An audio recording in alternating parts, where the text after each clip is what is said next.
Handa na ba ang inyong mga puso para sa isang kwentong susubok sa inyong pananaw tungkol sa pagtitiwala at pagtataksil?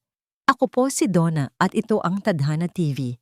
Samahan ninyo akong pakinggan ang isang pusong sinugatan ngunit hindi sumuko. Sabi nila, ang anibersaryo daw ay simbolo ng pagmamahalan. Pero paano kung ang mismong araw na yon ang siyang maging katapusan ng lahat? Ating pakinggan ang kwento ni Esperanza at ang kanyang pagbangon mula sa isang mapait na katotohanan. At para sa huling anunsyo ko ngayong gabi, hawak ni Rafi ang mikropono. Nakangiti siya sa lahat ng bisita, mga partner sa negosyo, mga kaibigan, mga pamilya. Nasa gitna siya ng entablado, sa ilalim ng ilaw. Perpekto ang lahat. Perpekto ang gabi. Ang kanilang 10th wedding anniversary party. Nakatayo si Esperanza sa gilid, hawak ang isang maliit na kahon na may pulang ribon. Ang regalo niya. Pinapanood niya ang kanyang asawa, ang puso niya ay puno ng pagmamahal. I am ending my marriage with Esperanza. Isang salita, isang pangungusap, at ang buong mundo ni Esperanza ay gumuho. Hindi siya humihinga. Parang nabibingi siya sa biglaang katahimikan ng mga bisita na sinundan ng mahihinang bulungan. Ang ngiti sa mga labi ni Esperanza ay nanigas, natuyo. Kanina lang, sa kanilang kwarto, habang nag-aayos sila, inaayos niya ang kurbata nito. Inilapat niya ang kanyang palad sa dibdib nito. Ramdam ang tibok ng puso nito. Bumulong siya. Happy anniversary, mahal. Hinalikan siya nito sa noo. Isang halik na malamig pala. Isang halik na kasinungalingan. Ngayon, sa entablado, may tinawag si Rafi. Bianca, halika. At umakyat sa entablado ang pinsan niya. Ang pinsan na tinulungan niya, na pinatira niya sa kanilang bahay. Si Bianca, nakayuko, na parang nahihiya. Pero ang mga kamay ay mahigpit na kumapit sa braso ni Rafi. May inilabas na papel si Rafi mula sa kanyang coat. Itinaas niya ito para makita ng lahat. 10 taon, sabi ni Rafi. Ang boses ay malamig. Walang emosyon. 10 taon akong naghintay. 10 taon akong umasa. Pero may mga bagay na hindi talaga para sa isa't isa. Tumingin ito ng diretso kay Esperanza. Ang mga matang minsan ay puno ng pagmamahal. Ngayon ay puno ng pagkasuklam. At may mga babaeng sadyang baog. Ang salitang yon, baog. Parang sinampal si Esperanza. Parang pinagsakluban ng langit at lupa. Ang mga bulungan ay lumakas. Ang mga mata ng mga tao, ang iba ay may awa. Ang iba ay may panghuhusga.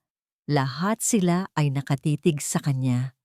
Si Bianca, patuloy ni Rafi, habang hinihimas ang tiyan ng pinsan niya. Ibibigay niya sa akin ang lahat ng hindi mo naibigay. Ibibigay niya sa akin ang isang pamilya. Naramdaman ni Esperanza na nanghina ang kanyang mga tuhod. Ang hawak niyang regalo, ang bigat nito, ang bigat ng 10 taon ng pag-asa, ng pag-aalaga, ng pagsasakripisyo. Bumaba si Rafi at Bianca sa entablado at dumaan sila sa harap niya na parang hindi siya umiiral. Walang lingon, walang salita. Naiwan si Esperanza na nakatayo mag-isa sa gitna ng lahat.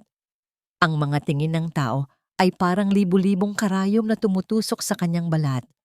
Nawalan ng lakas ang kanyang mga daliri. Ang maliit na kahon na may pulang ribon ay nahulog mula sa kanyang mga kamay. Isang matinis na tunog ng nababasag na babasagin ang pumunit sa katahimikan ng bulungan. Sa sahig, sa paanan ni Esperanza, nagkalat ang mga piraso ng isang porselanang anghel. Basag, katulad ng kanyang puso, katulad ng kanilang pangako. Hindi alam ni Esperanza kung paano siya nakauwi. Parang lumutang lang ang kanyang katawan, habang ang isip at kaluluwa niya ay naiwan sa party kasama ng mga basag na piraso ng kanyang regalo. Pagpasok niya sa pinto, ang bahay na minahal niya ng 10 taon ay parang naging dayuhan sa kanya. Walang buhay. Malamig ang hangin. Ang katahimikan ay mas nakakabingi pa kaysa sa bulungan ng mga tao kanina. Nandoon pa rin sa sahig ang mga piraso ng porselanang anghel. Dahan-dahan siyang lumuhod, hindi para magdasal, kundi para damhin ang pagkawasak. Pinulot niya ang mga piraso, isa-isa, ang pakpak, ang putol na kamay, ang basag na mukha na dati ay nakangiti. Isang matulis na piraso ang sumugat sa kanyang daliri. Tumingin siya sa maliit na patak ng dugo. Hindi niya naramdaman ang hapdi. Manhid. Manhid ang kanyang balat. Pero ang puso niya, durog na durog. Hayaan mo na yan, nak. Isang boses, mahinahon at puno ng pag-aalala.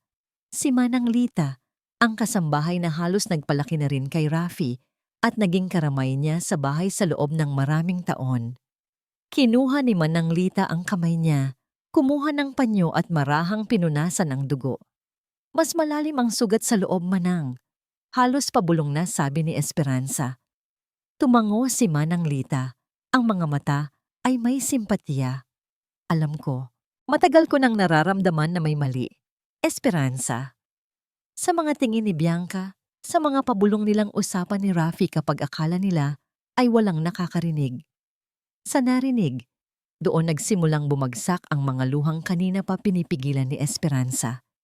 Una ay patak-patak lang, hanggang sa naging agos. Humagulhol siya, hindi na nahiya. Ang mga hikbi ay nagmumula sa kaibuturan ng kanyang kaluluwa. Niyakap siya ni Manang Lita. Shhh! Sige, ilabas mo lang lahat, sabi ng matanda. Nandito lang ako. Sa yakap na yon, naramdaman ni Esperanza ang isang maliit na sinag ng init sa gitna ng nagyayelong gabi. Hindi siya nag-iisa. Habang pinapatahan siya ni Manang Lita, biglang tumunog ang telepono sa sala. Ang ingay nito ay parang kidlat na gumulat sa kanilang dalawa. Nagkatinginan sila. Sinong tatawag ng ganoong oras ng gabi? Tumayo si Esperanza. Pinunasan ang kanyang mga luha at sinagot ang tawag. Hello? Huwag mo akong ma-hello-hello, Esperanza. Isang matinis at galit na boses ang sumigaw mula sa kabilang linya. Ang ina ni Rafi, ang biyenan niya. Napakawalang hiya mo. Pinahiya mo ang pamilya namin. Ang anak ko. Pero tita, wala po akong ginawa. Wala? 10 taon at hindi mo man lang nabigyan ng anak ang asawa mo. Wala kang kwentang babae. At ngayon, aalis ka sa pamamahay na yan. Nabitawan ni Esperanza ang telepono. Tumama ito sa sahig na may malakas na kalabog. Ang mga salita ng kanyang biyenan ay umalingaw-ngaw sa kanyang tainga. Mas masakit pa sa mga salita ni Rafi. Lumayas ka sa pamamahay ng anak ko. Ang maliit na bahay ni Manang Lita sa likod ng malaking mansyon ay naging kanlungan ni Esperanza. Simple lang ang lugar. Isang kwarto, isang maliit na sala. Pero ang hangin sa loob ay puno ng simpatya, hindi ng panghuhusga. Ilang araw na siyang tulala. Nakaupo lang sa isang sulok, iyakap ang kanyang mga tuhod. Ang mga salita ni Rafi at ng kanyang biyenan ay paulit-ulit na tumatakbo sa isip niya na parang sirang plaka. Baog, walang kwenta, lumayas ka. Inabutan siya ni Manang Lita ng isang tasang mainit na tsokolate. Uminom ka muna. Nak, kailangan mong palakasin ang iyong sarili, sabi ng matanda. Hinawakan ni Esperanza ang tasa, pero hindi siya uminom. Tumingin lang siya sa labas ng bintana. Wala na po akong pupuntahan. Manang, wala na sa akin ang lahat. Huwag mong sabihin yan, sagot ni Manang Lita.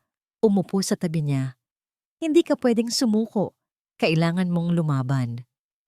Paano po ako lalaban? Ang boses ni Esperanza ay basag. Sila ang mayaman. Sila ang makapangyarihan. Anong laban ko? Habang inaayos ni Manang Lita ang iilang damit na nadala ni Esperanza, may nahulog mula sa luma niyang pitaka. Isang lumang calling card, medyo kupas na ang mga letra. Alon de Leon, attorney at law. Si Alon, ang kaibigan niya sa kolehiyo. Ang pinakamatalino sa kanilang klase. Ang laging nagsasabi sa kanya na, huwag magpapaapi. Matagal na silang hindi nagkikita. Mula pa noong ikinasal siya. Tinitigan ni Esperanza ang card. Isang alaala ang bumalik. Isang pangako na binitawan nila sa isa't isa noong graduation. Kapag kailangan mo ng tulong, tawagan mo lang ako. Sino yan? Tanong ni Manang Lita. Isang kaibigan na abogado. Sagot ni Esperanza. Kung ganoon, tawagan mo siya. Sabi ni Manang Lita. Humingi ka ng tulong. Hindi mo kailangang dalhin ang lahat ng ito ng mag-isa. Nag-alinlangan si Esperanza. Ang hiya. Napakabigat. Sasabihin niyang pinalayas siya, na tinawag siyang baog sa harap ng maraming tao. Parang hindi niya kaya. Pero nang maalala niya ang mukha ni Bianca, ang malamig na mga mata ni Rafi, isang apoy ang unti-unting nag-alab sa loob ng kanyang dibdib. Isang apoy na mas malakas kaysa sa hiya. Kinuha niya ang kanyang telepono. Nanginginig ang kanyang mga daliri habang tinatype ang numero. Huminga siya ng malalim at pinindot ang call button. 2 ring lang, may sumagot. Hello, this is Alon de Leon. Ang boses nito, kalmado, profesional. Biglang umurong ang dila ni Esperanza. Hello, katahimikan. Sino to? Tanong ni Alon, pero may bahid ng pagtataka sa boses. Alon, si Esperanza to. Ilang segundo ng katahimikan ulit. Pagkatapos, Espie, ikaw ba yan? Kumusta ka na? At sa tanong na yon, bumigay na naman ang luha ni Esperanza. Humikbi siya sa telepono, hindi makapagsalita ng maayos.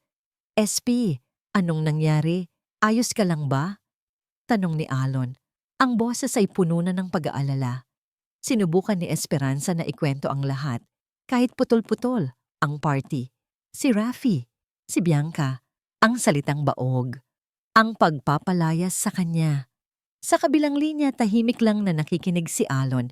Hindi siya sumasabat. Hinayaan niya lang si Esperanza na ilabas lahat ng sakit. Nang matapos si Esperanza, huminga ng malalim si Alon. Hindi siya nagsabi ng condolence o kawawa ka naman. Ang una niyang sinabi ay isang tanong. Esperanza, yung papel na sinasabi mong ebidensya, nakita mo ba yun ng malapitan? Anong pangalan ng klinik? Nagulat si Esperanza sa tanong. Hindi ko sigurado, basta itinaas lang niya. Okay, sabi ni Alon. Ang boses ay seryoso at focused. Makinig ka sa akin, Esperanza. Huwag kang pipirma ng kahit anong papeles. Huwag kang makikipag-usap sa kanila nang wala ako. May mali dito. May mali sa kwentong ito at kailangan nating alamin ang totoo. Nagkita sila sa isang maliit na karinderya sa kanto. Malayo sa mga lugar na dati nilang pinupuntahan. Umorder si Alon ng kape para sa kanilang dalawa. Nakayuko si Esperanza, nahihiyang harapin ang kaibigan. Ang itsura niya ngayon, malayo sa maayos at eleganteng asawa ni Rafi na uli nitong nakita. Huwag kang mahiya sa akin, SP, sabi ni Elon na para bang nababasa ang nasa isip niya. Kaibigan mo ako. Iyon lang ang kailangan ni Esperanza. Tumingin siya kay Alon at sa unang pagkakataon, sa loob ng ilang araw, naramdaman niyang may kakampi siya. Naaalala mo ba ang pangalan ng klinik sa papel? Tanong ni Alon. Kinuha ang isang maliit na notebook. Sinubukan ni Esperanza na alalahanin ang imahe. Parang St. Jude's Wellness Clinic? Isang bagay na ganoon. Biglang kumunot ang noo ni Alon. Itinuro niya ang kanyang ballpen sa pangalan. Medyo shady ang clinic na yan, SP. Maraming reklamo yan dati tungkol sa mga pekeng resulta at ang doktor na may-ari niyan. May history ng medical malpractice. Isang kislap ng pag-asa ang sumilay sa mga mata ni Esperanza. Ibig sabihin, posible? Posible, tumango si Alon. Isang pirasong papel na may pirma, madaling pekein, lalo na kung may pera kang pambayad. Biglang may nagsalita mula sa kanilang likuran. Si Manang Lita, na tahimik lang na nakaupo sa kabilang mesa para bigyan sila ng privacy. Pera! Ulit ni Manang Lita, lumapit siya sa kanila. Naalala ko, mga ilang buwan na ang nakalipas. Nakita ko si Bianca na may iniabot na makapal na sobre doon sa doktor na bumisita sa bahay. Akala ko noon ay bayad lang para sa check-up. Pero ngayon, nagkatinginan si Alon at Esperanza. Ang sinulid ng duda ay unti-unting nagiging isang matibay na lubid. Pero saan kukuha ng ganoong kalaking pera si Bianca? Tanong ni Alon. Wala naman siyang trabaho. Napabuntong hininga si Esperanza. Isang mapait na alaala ang bumalik. Ako ang nagbibigay ng allowance niya, Alon. Ako ang nagpaaral sa kanya. Ipinangako ko sa mga magulang niya noong namatay sila na aalagaan ko siya. Tumingin siya kay Alon. Ang sakit ng pagtataksil ay sariwa pa rin. Ibinigay ko ang lahat para sa kanila. Alam mo ba, may scholarship offer ako noon para mag-aral sa ibang bansa. Pero nagkasakit si Rafi malubha. Iniwan ko ang pangarap na yon para alagaan siya. Ganyan ba ang kabayaran sa utang na loob, Alon? Hinawakan ni Alon ang kamay ni Esperanza na nakapatong sa mesa. Hindi SP at hindi ito ang katapusan, pero kailangan natin ng matibay na ebidensya. Isang bagay na hindi nila maitatanggi sa korte. Pero paano? Wala na ako sa bahay. Paano tayo makakakuha ng ebidensya? Sumeryoso ang mukha ni Alon. Tinitigan niya si Esperanza ng diretso sa mata. Kailangan mong bumalik doon, Esperanza. Nagulat si Esperanza. Ano? Hindi ko kaya, Alon. Hindi ko kayang makita sila araw-araw. Makinig ka, sabi ni Alon. Ang boses ay mahinahon, pero may bigat. Babalik ka, pero hindi bilang ang Esperanza na inaapi. Babalik ka para kunin ang mga gamit mo, para maging mata at tenga natin sa loob. Hinawakan niya ng mas mahigpit ang kamay nito. Hindi ka babalik bilang biktima, espie, kundi bilang isang espiya. Ang pagbalik sa bahay na yon ay parang pagpasok sa isang teritoryo ng kaaway. Ang dating magandang gate ay parang mga rehas na bakal ng isang kulungan. Bawat hakbang ni Esperanza papasok ay mabigat. Puno ng pag-aalinlangan. Nadatnan niya si Bianca sa sala. Nakaupo sa paborito niyang sopa na parang reyna, habang si Rafi ay nasa isang tabi, tahimik na umiinom ng alak. Ate, babalik ka pa pala? Sabi ni Bianca. Ang nangiti sa kanyang mga labi ay hindi umabot sa kanyang mga mata. Puno ito ng panunuya. Hindi sumagot si Esperanza. Dumiretso siya sa hagdan. Kukunin ko lang ang mga gamit ko. Sige lang, take your time, sabi ni Bianca habang sumusubo ng grapes. Wala naman na kaming pakialam sa'yo. Narinig ni Esperanza ang mahinang tawa nito habang paakyat siya. Bawat baitang ng hagdan ay parang isang pagsubok sa kanyang tatag. Pumasok siya sa dati nilang kwarto. Ang amoy ni Bianca ay nandoon na. Ang mga damit nito ay nakasabit na sa aparador. Sinimulan niyang iligpit ang kanyang mga gamit. Isinilid sa isang malaking maleta. Ang kanyang mga kamay ay nanginginig, hindi sa takot, kundi sa galit. Pagbaba niya, dala ang maleta, naabutan niya silang nasa ganoon pa ring posisyon. Inilapag ni Bianca ang baso ng juice sa mesa nang may kalakasan. Ay sorry ate, ang clumsy ko talaga. Sabi nito nang aksidenteng matabig ang baso at kumalat ang laman nito sa sahig malapit sa paanan ni Esperanza. Pakilinis na lang ha? Tumingin si Esperanza sa mga mata ni Bianca. Nakita niya ang purong kasiyahan sa pang-iinsulto nito. Humigpit ang hawak niya sa handle ng maleta. Huminga siya ng malalim. Hindi siya nagsalita. Binitawan niya ang maleta, naglakad papuntang kusina, kumuha ng basahan, at lumuhod para punasan ang natapong juice. Ang bawat kilos niya ay kalmado, kontrolado. Hindi na siya ang Esperanza na iiyak sa isang tabi. Ang Esperanza na lumuhod sa sahig ngayon ay isang sundalong nagmamasid, naghihintay ng tamang pagkakataon. Biglang may sumigaw mula sa kusina. Naku, ang sinaing. Nasusunog, si Mananglita. Agad na napatayo si Bianca, iritado. Ano ba yan? Manang, ang tanda-tanda mo na. Tumakbo ito papuntang kusina. Ito na, ang pagkakataon.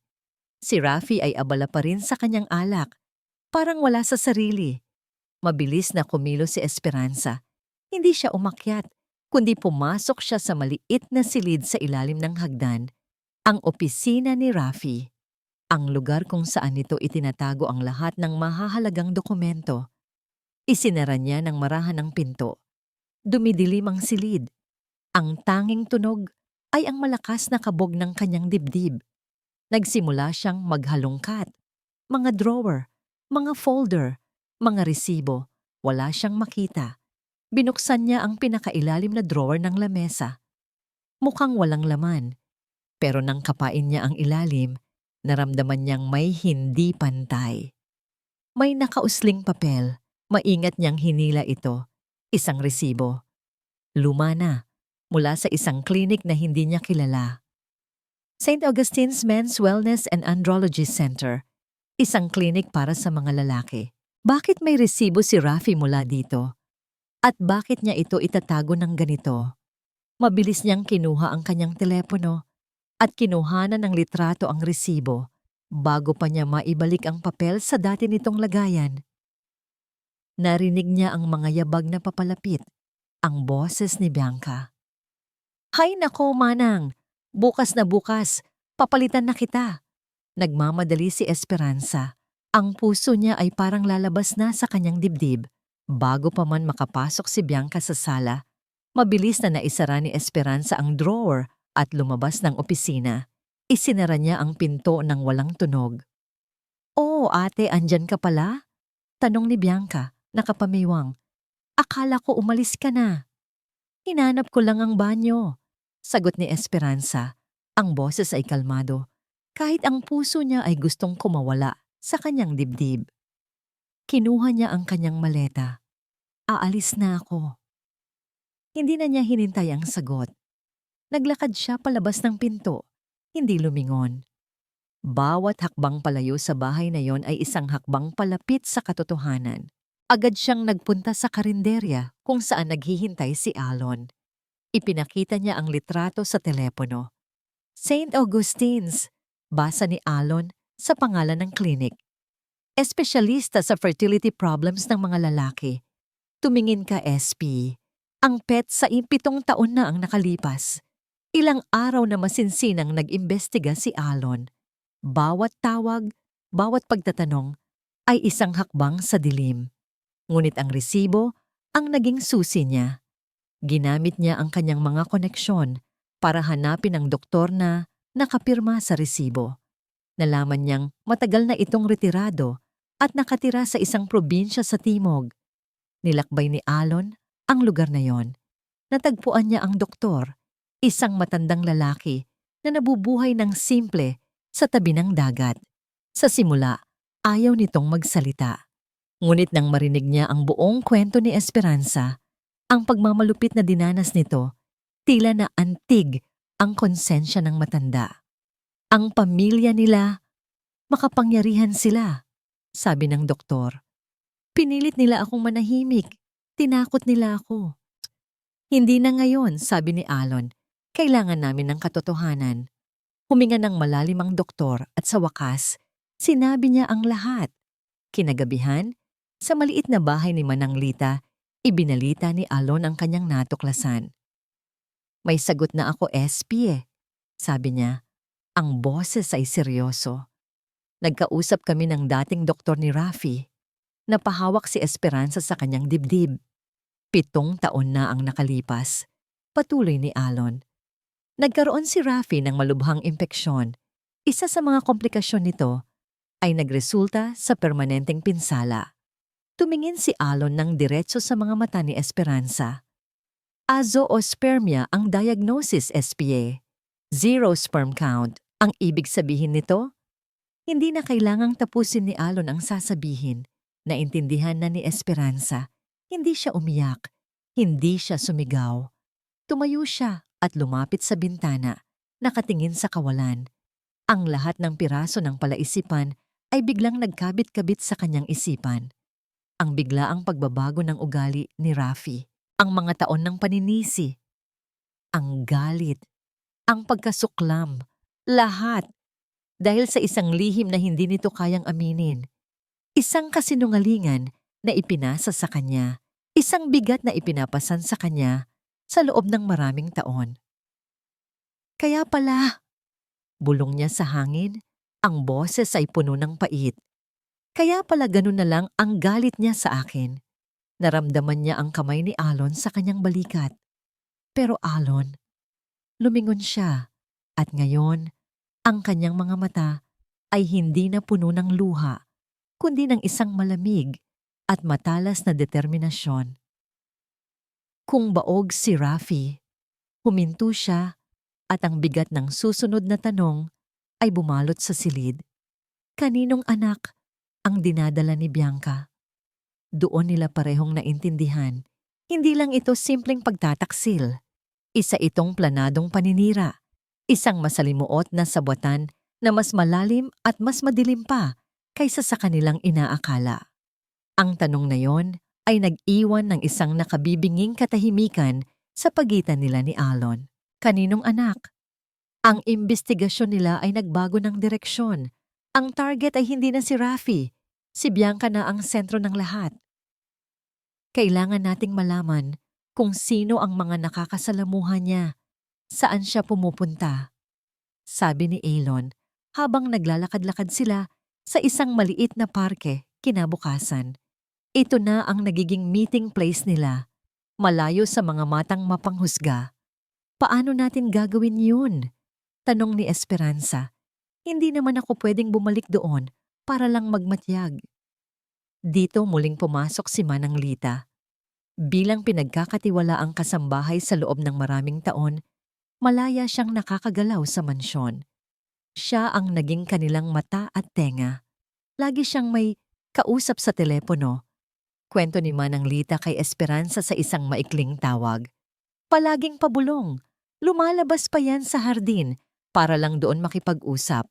At laging galit ang itsura pagkatapos. Ang mga impormasyong ito, bagamat maliliit ay sapat na para kay Alon. Kailangan natin ng professional? Sabi ni Alon kay Esperanza. Mag-hire ako ng private investigator para subaybayan ang bawat galaw ni Bianca. Habang hinihintay nila ang resulta, ang mga araw ay tila bumagal.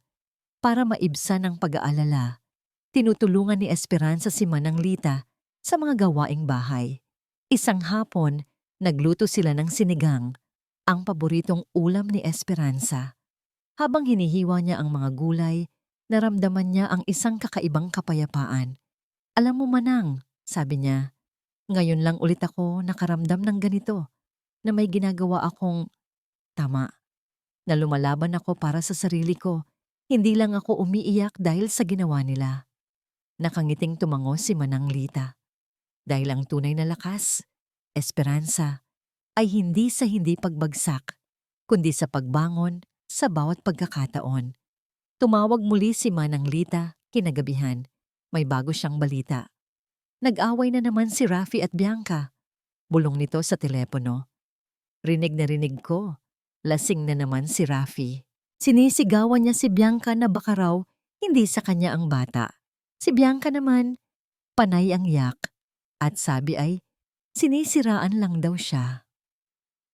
Ang alyansa ng mga taksil ay nagsisimula.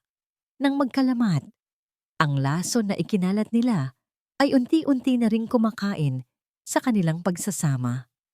Kinabukasan, habang magkausap si Esperanza at Alon sa telepono, biglang tumunog ang cellphone ni Alon.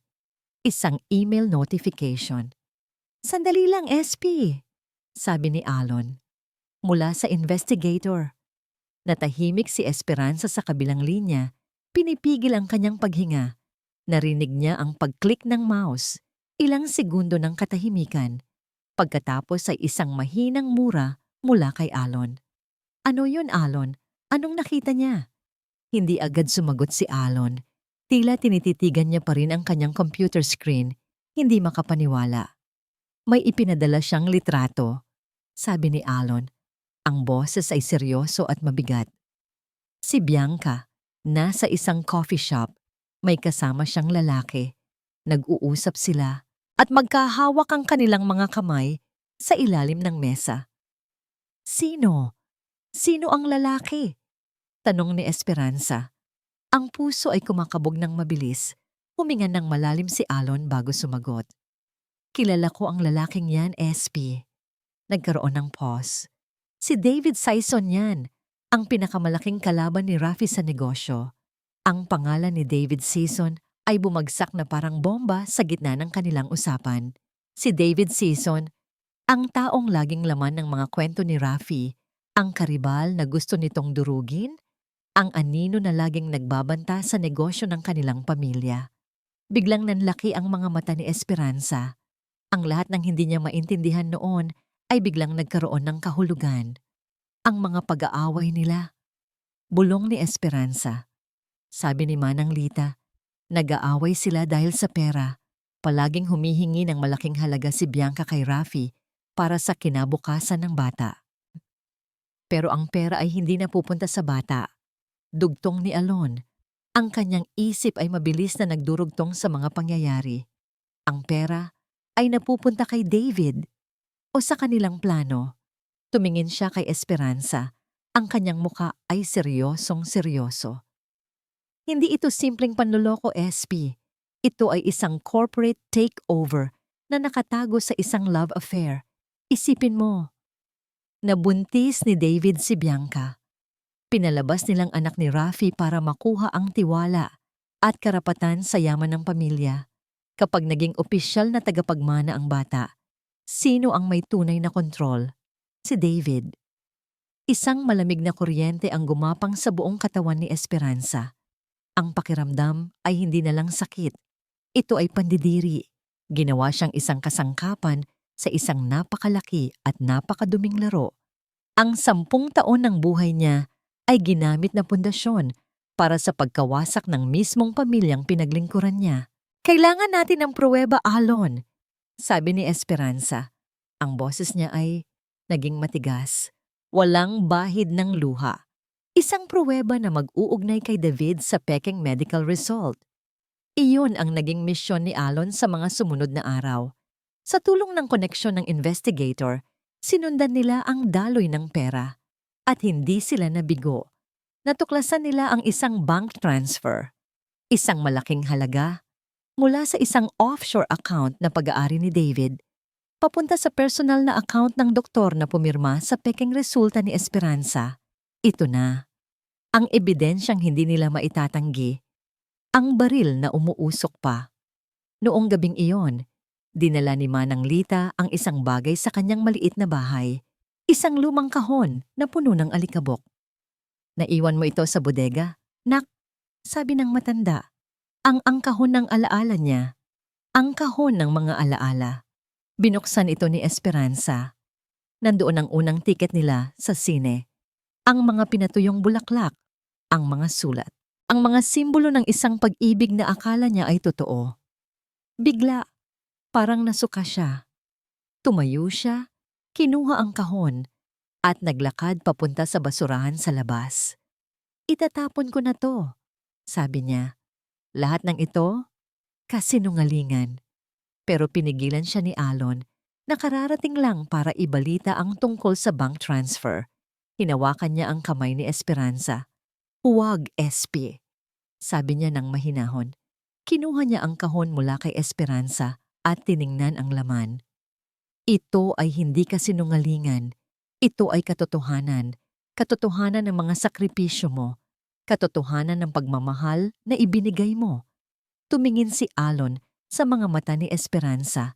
Ang kanyang tingin ay puno ng respeto. Ito ang ebidensya ng puso mo. Ngayon, nakuha na natin ang ebidensya ng batas. Isang anunsyo sa business section ng dyaryo ang nakakuha ng atensyon ni Alon kinabukasan. Isang malaking larawan ni Rafi at Bianca. Ang Imperial Group of Companies, basa ni Alon sa headline, ay nakatakdang ilunsad ang kanilang pinakamalaking proyekto, ang The Rafi Legacy Towers, sa isang grand ball sa susunod na linggo. Ibinaba ni Alon ang dyaryo. Tumingin siya kay Esperanza na tahimik na nagtitimpla ng kape. Isang malamig at kalkuladong nangiti ang sumilay sa kanyang mga labi. Ito na, SP. Napatingin si Esperanza sa kanya. Ito na ang pagkakataon natin. Ang maliit na bahay ni Manang Lita ay naging kanilang war room. Ang mesa sa sala, na dati ay puno ng pagkain, ngayon ay puno ng mga dokumento, isang laptop at ilang USB drive. Ang hangin ay mabigat sa tensyon at pag-asa. Si Alon ang general, tinitiyak na ang lahat ng ebidensya, ang video ng testimonya ng doktor, ang kopya ng bank transfer, ang mga litrato ni Bianca at David ay nakasave sa bawat USB. Mayroon siyang contact sa loob ng hotel, isang tech-savvy na waiter na tutulong sa kanila sa tamang oras. Si Manang Lita ang kanilang silent supporter, nagtitimpla ng kape.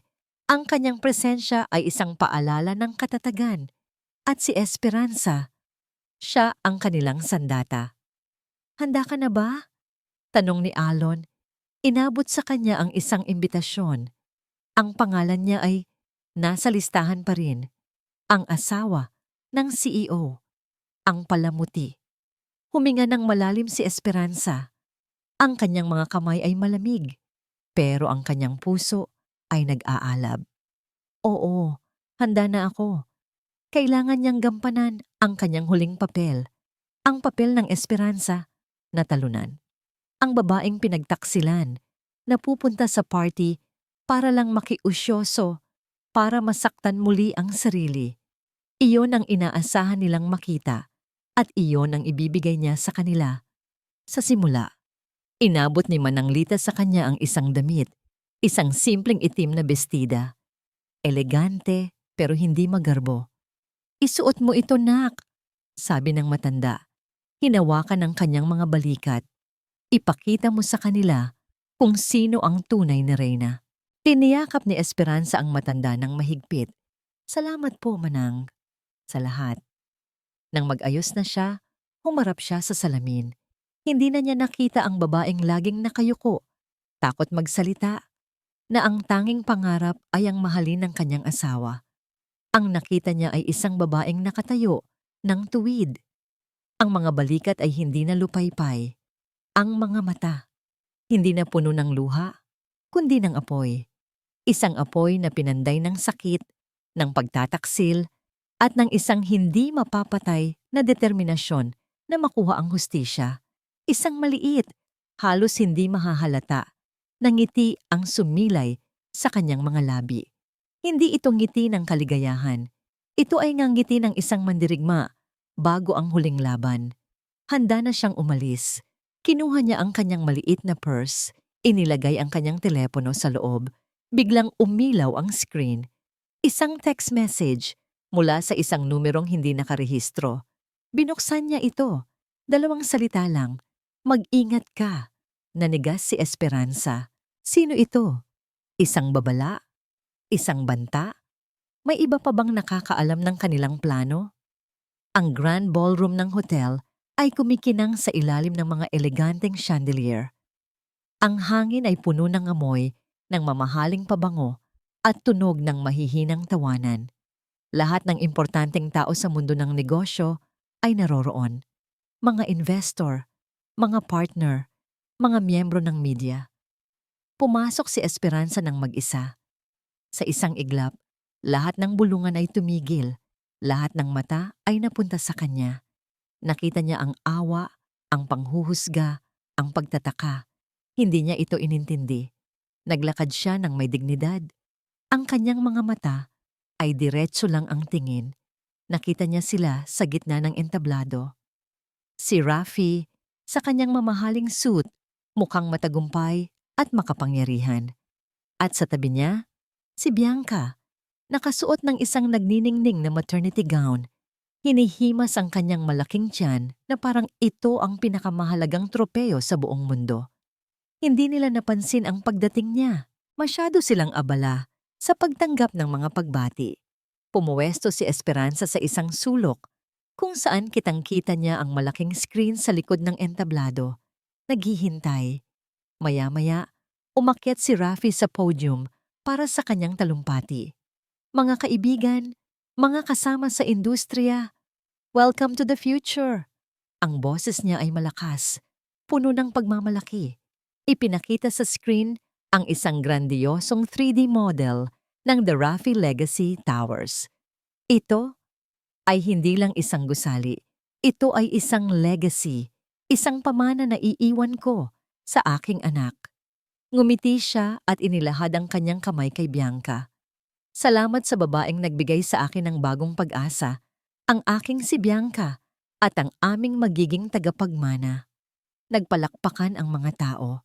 Si Bianca ay ngumiti ng matamis, isang nangiting puno ng tagumpay, at sa sandaling iyon, nagsimulang maglakad si Esperanza. Dahan-dahan siyang lumapit sa entablado. Bawat hakbang niya ay may bigat. Ang mga tao ay nagbigay daan. Ang palakpakan ay unti-unting humina, napalitan ng pagtataka. Nakarating siya sa paanan ng entablado. Tumingala siya kay Rafi, na ngayon ay nakatingin sa kanya ng may halong gulat at inis. Anong ginagawa mo dito, Esperanza? Sabi nito sa mikropono. Sinusubukang panatilihin ang kanyang composure. Hindi sumagot si Esperanza. Tumingin lang siya sa malaking screen sa likod ni Rafi. At sa isang iglap, nagbago ang imahe sa screen. Ang 3D model ng gusali ay biglang nawala. Ang ipinalit dito ay isang kopya ng isang medical result. Malaki, malinaw, para makita ng lahat. Name, Rafael Imperial.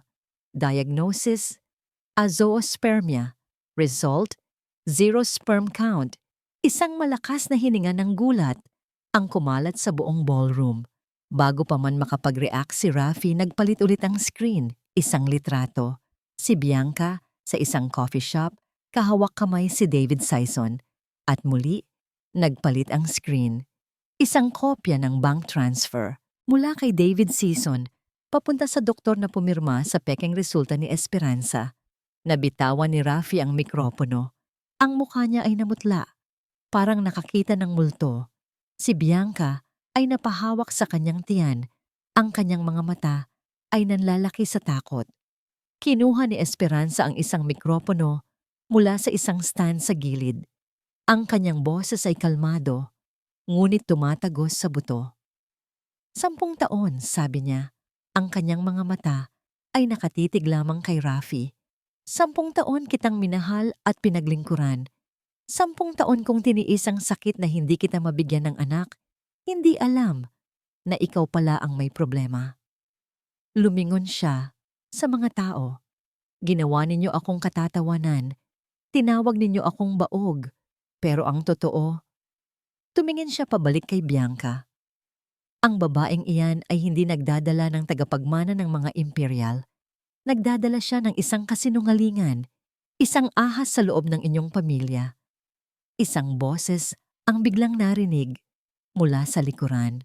Isang boses na kalmado, pero puno ng lason. Looks like you need a new business partner, Rafi? Si David Sison. Naglalakad papasok. Nakangiti. And a new heir. Doon na nagsimula ang kaguluhan. Ang mga kamera ng media ay walang tigil sa pag-flash. Ang mga investor ay nagsimulang magbulungan. Ang buong mundo ng mga imperial ay gumuho sa isang gabi, sa harap ng lahat. Ang sunod-sunod na flash ng mga kamera ay parang mga kidlat sa nagdidilim na kalangitan ng ballroom. Ang mga sigaw ng mga reporter ay naghahalo-halo, lumilikha ng isang ingay na nakakabingi. Mr. Imperial, totoo po ba ang mga paratang? Miss Bianca, sino ang tunay na ama ng dinadala ninyo? Mr. Sison, gaano katagal na ang plano ninyo? Nakatayo lang si Rafi sa entablado, isang estatwa na gawa sa kahihiyan. Ang kanyang perpektong mundo, ang kanyang pangalan, ang kanyang legacy. Lahat ay naging abo sa loob lang ng ilang minuto. Ang hiya, ang kahihiyan sa harap ng lahat ng taong tinitingala niya. Iyon ang pinakamatinding parusa. Sa isang sulok ng entablado, ang ina ni Rafi, ang matapang na matriarka ng pamilya imperial, ay napahawak sa kanyang dibdib at nawalan ng malay. Si Bianca, sa gitna ng gulo, ay may isang lang na isip, ang tumakas.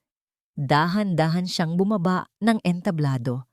Sinubukan na makalusot sa nagkakagulong mga tao. Ngunit isang figura ang biglang humarang sa kanyang daraanan. Si Alon. Kalmado, professional, may hawak na mga papeles. Bianca Cruz, sabi ni Alon. Ang boses ay matatag. Pinaglilingkuran kita ng isang court order. May kaso kang kakaharapin para sa conspiracy at pamimeke ng dokumento. At sa bisa nito, hindi ka maaaring umalis ng bansa. Nanlaki ang mga mata ni Bianca. Ang kanyang huling daan palabas ay isinara na. Wala na siyang matatakbuhan. Habang ang lahat ay nakatuon sa nagaganap na eskandalo, sa pagbagsak ng isang makapangyarihang pamilya, walang sino mang nakapansin sa tahimik na pag-alis ni Esperanza. Sa labas ng ballroom, naghihintay sa kanya si Manang Lita. Walang salita. Hinawakan lang ni Manang Lita ang kanyang kamay. Naglakad sila palayo sa gulo, palayo sa mga sirang pangarap at mga durog na kasinungalingan. Hindi na lumingon si Esperanza. Ang mga sumunod na araw ay naging isang pambansang balita. Ang stocks ng Imperial Group ay bumagsak. Ang mga investor ay sabay-sabay na umatras. Ang pangalang Imperial, na dating simbolo ng kapangyarihan, ngayon ay simbolo na ng kahihiyan. Isang gabi, habang tahimik na naghahapunan, sina Esperanza at Manang Lita, may kumatok sa pinto. Mahina, nag-aalangan. Nagkatinginan sila, nagbukas. Ng pinto si Manang Lita. Nakatayo sa labas si Rafi. Hindi na siya ang aroganteng CEO. Ang kanyang damit ay gusot. Ang kanyang buhok ay magulo. Ang kanyang mga mata ay walang buhay, napapalibutan ng itim dahil sa hindi pagtulog. Tumingin siya kay Esperanza na ngayon ay nakatayo na sa likod ni Manang Lita. Walang babala. Lumuhod si Rafi sa kanilang harapan. Ang kanyang mga balikat ay nanginig. At sa unang pagkakataon, nakita ni Esperanza ang kanyang asawa na umiyak. Patawarin mo ako, Esperanza. Sabi niya sa pagitan ng mga hikbi. Ang kanyang noo ay halos sumayad na sa sahig. Patawarin mo ako. Pakiusap. Tinitigan ni Esperanza ang lalaking minsan niyang sinamba. Ang lalaking pinangarap niyang makasama habang buhay. Ngayon, isa na lang siyang basag na anino. Nakaluhod sa sahig, umiiyak hindi dahil sa pagsisisi, kundi dahil sa pagkatalo. Wala nang galit sa puso ni Esperanza. Wala nang puot. Ang naroon na lang ay isang malalim na awa. Tumayo ka, Rafi, sabi niya. Ang boses ay mahinahon. Hindi ito gumalaw. Tumayo ka, ulit niya, mas may diin. Dahan-dahang tumayo si Rafi. Ang mukha ay basang-basa ng luha at kahihiyan. Espie, please, bigyan mo ako ng isa pang pagkakataon. Magbabago ako. Itatama ko ang lahat. Umiling si Esperanza. Isang malungkot na ngiti ang sumilay sa kanyang mga labi. Hindi na mabubura ng mga luha mo ang 10 taon ng sakit, Rafi. Hindi na maibabalik ng pagsisisi mo ang mga pangarap na sinira mo. Huminga siya ng malalim. Inipon ang lahat ng natitira niyang lakas. Pero, pinapatawad kita. Nag-angat ng tingin si Rafi. Isang kislap ng pag-asa ang lumitaw sa kanyang mga mata. Pinapatawad kita, patuloy ni Esperanza. Hindi para sa'yo, kundi para sa akin. Para mapalaya ko ang sarili ko sa galit. Para sa wakas, makahinga na ako. Pero ang pagpapatawad ay hindi nangangahulugang paglimot. Tapos na tayo, Rafi. Tapos na ang lahat. Isinara ni Manang Lita ang pinto. Iniwan si Rafi na nakatayo sa labas, mag-isa sa dilim. Ang proseso ng annulment ay mabilis na natapos. Sa dami ng ebidensya, walang nagawa si Rafi kundi sumuko. Nanalo si Esperanza sa kaso at sa hatian ng ari-arian, nakatanggap siya ng malaking halaga, isang kabayaran sa lahat ng taon ng kanyang pagsasakripisyo.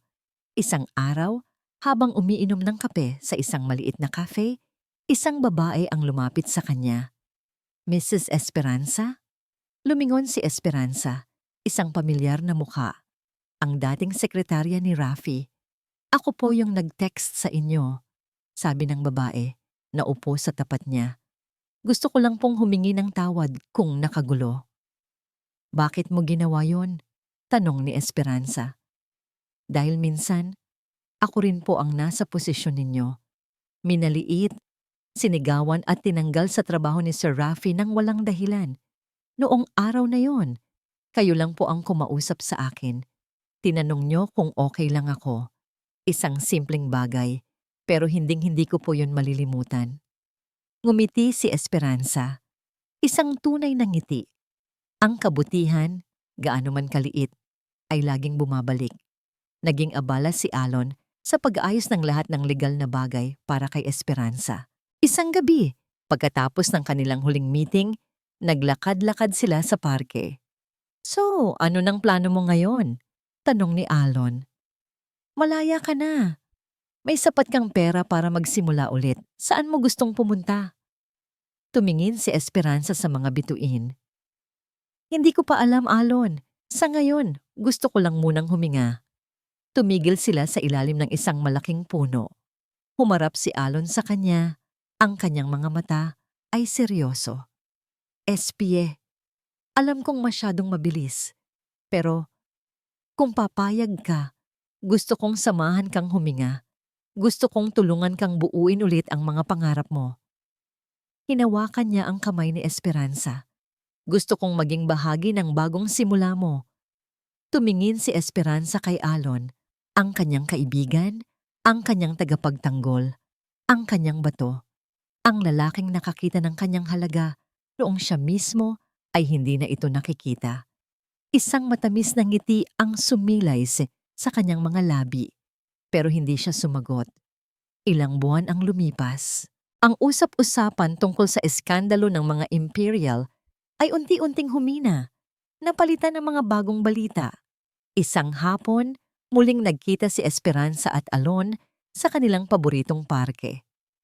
So napag-isipan mo na ba? Tanong ni Alon. Inabot sa kanya ang isang cup ng kape. Ang offer ko. Ngumiti si Esperanza. Isang nangiting payapa, walang bahid ng pag-aalinlangan. Oo, Alon, at may sagot na ako. Huminga siya ng malalim. Hindi ko tinanggihan ang tulong mo, Alon. In fact, tatanggapin ko yan. Pero hindi sa paraang iniisip mo. Kumunot ang noo ni Alon, nagtataka. Lahat ng pera na nakuha ko mula sa annulment, paliwanag ni Esperanza, gagamitin ko para magtayo ng isang foundation, isang maliit na bahay kanlungan para sa mga babaeng biktima ng panloloko at pang-aabusong emosyonal. Mga babaeng tulad ko na nawalan ng boses at ng paniniwala sa sarili. Nagulat si Alon, pero ang gulat ay agad na napalitan ng paghanga. Kailangan ko munang buuin ang sarili ko bago ako magmahal ulit, sabi ni Esperanza. Tinitingnan si Alon ng diretso sa mata. Kailangan kong gamitin ang sakit na pinagdaanan ko para maging lakas ng iba. Ito na ang bagong simula ko. At anong ipapangalan mo sa lugar na yon? Tanong ni Alon. Nakangiti na rin. Pag-asa, sagot ni Esperanza. Makalipas ang ilang buwan, sa isang tahimik na lugar sa labas ng syudad, binuksan ang pinto ng bahay Pag-asa. Isang bahay na may malaking hardin kung saan ang hangin ay sariwa at ang paligid ay payapa. Isang lugar para maghilom. Nakatayo si Esperanza sa harap ng isang grupo ng mga babae. Mga 10 sila, iba-iba ang edad, iba-iba ang kwento, pero pare-pareho ang sugat sa puso. Alam ko ang pakiramdam ng mag-isa, sabi ni Esperanza sa kanila. Ang boses ay mahinahon pero puno ng conviction. Alam ko ang pakiramdam na parang wala kang halaga, na ang buong mundo mo ay gumuho dahil sa isang tao. Naglakad siya sa gitna nila, tinitingnan ang bawat isa sa mata. Pero nandito ako para sabihin sa inyo na hindi totoo yun. Ang halaga natin ay hindi nakadepende sa kanila. Ang lakas natin ay nasa loob natin. Minsan, kailangan lang nating matagpuan ulit. Isang babae sa sulok ang nagsimulang umiyak ng tahimik. Nilapitan siya ni Esperanza at hinawakan ang kanyang kamay. Dito sa Bahay Pag-asa, hindi kayo nag-iisa.